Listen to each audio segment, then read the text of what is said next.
শত শত এসব হাঁসেই জীবন বদলেছে খামারিরা। প্রতিদিন হাওরে এই হাঁস চড়ানোই যেন খামারিদের মুখ্য কাজ।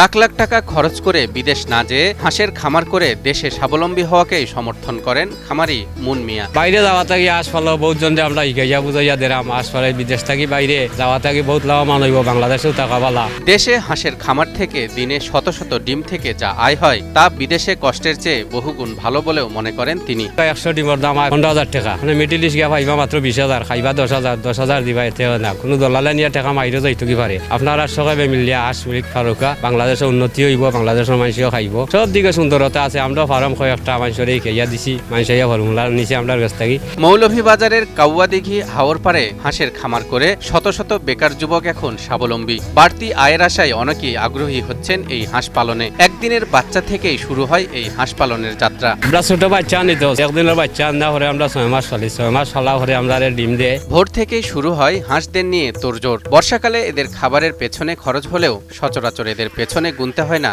টাকা। আজ তো মনে করো গাছ 6টা পর্যন্ত আমরা আওয়ার আছে, আওয়ার বড় আওয়ার আমরা ফালাই দিই। আর যে সময় বর্ষই যায় পানি, আমরা ওই সময় খাওয়ানি লাগে দান 3 মণ 4 মণ 2 মণ খাওয়ানি লাগে ডেইলি। মনু মিয়ার খামারে থাকা 1200 হাঁস থেকে প্রতিদিন 1200 ডিম পান তিনি। হাঁস আছে আজ 1200 আছে, আমরা ফুল ডিম দিব, হাতি মাছ 1200।